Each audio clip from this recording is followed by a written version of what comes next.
الحمد لله. الحمد لله أن هدانا لهذا، وما كنا لنهتدي لولا أن هدانا الله.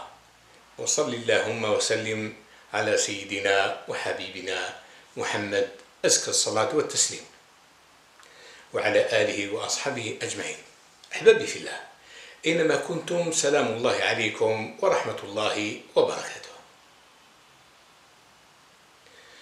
مع قرب الشهر الفضيل من شهر رمضان الذي أنزل فيه القرآن وأنزل فيه كل الكتب السماوية من قبله، الذي فيه ليلة خير من 1000 شهر، فما اقترب هذا الشهر حتى يبدأ المبشرون بالمهدي والباحثون عنه يتساءلون فيما بينهم ليستبينوا أمر المهدي، فهل من نبوة أو إشارة أو خبر على خروجه؟ فيتناقلون الأخبار، وفي نفس الوقت تكثر الإشاعات والنداءات الباطلة، فلا يتبين الأمر حتى يمضي الشهر ولم يحدث، فيتخاذل المبطلون ويتيقن المبشرون الذين لهم البشرى في الدنيا وفي الآخرة. فنحن في مرحلة ليست بمرحلة متقدمة كالظهور والبيعة، فالظهور والبيعة علامتان تسبقها علامات لم تتحقق بعد، كموت خليفة واقتتال الأمراء مثلا، بل نحن في مرحلة محاولة لإدراك شخصية المهدي، من هو يا ترى، وما هو اسمه، وما هي صفاته.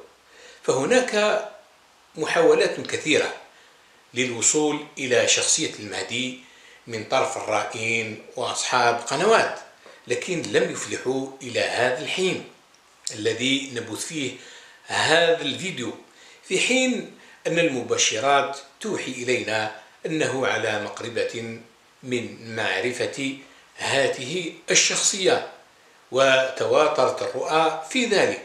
منذ حوالي أسبوع من اليوم أرسلت إلي أخت رؤيا التمست فيها الصدق، لأن سبق لنا وأن فسرنا لها رؤيا من قبل.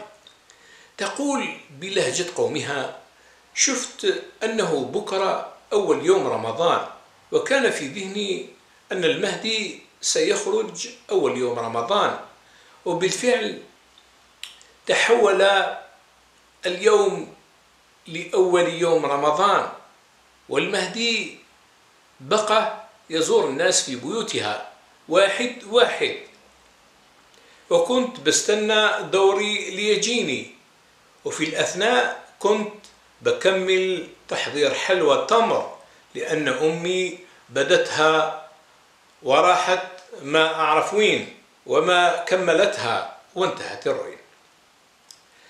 الجواب كان كالآتي: وعليكم السلام ورحمة الله وبركاته، خير ما رأيتي أختي الكريمة إن شاء الله. المشهد الأول رؤية أول يوم رمضان، والمهدي يزور بيوت الناس واحد واحد.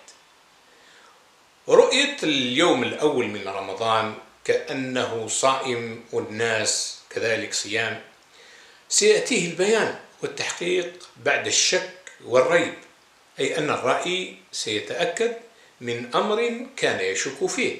وبما أن هي رأت المهدي في أول يوم من رمضان يدخل بيوت الناس بيت تلو الآخر، فإن شاء الله هي بشرى للبعض، سيتأكدون من شخصية المهدي بعد سنين من الشك وعدم اليقين.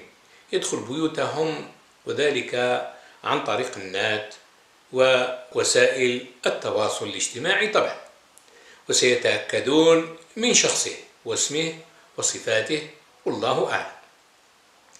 أما المشهد الثاني من الرؤيا، فأنت في الوقت الذي كنت فيه تنتظرين دورك وتترقبين دخوله عليك البيت، فكنت تكملين تحضير حلوى التمر التي بدأتها أمك وتركتها.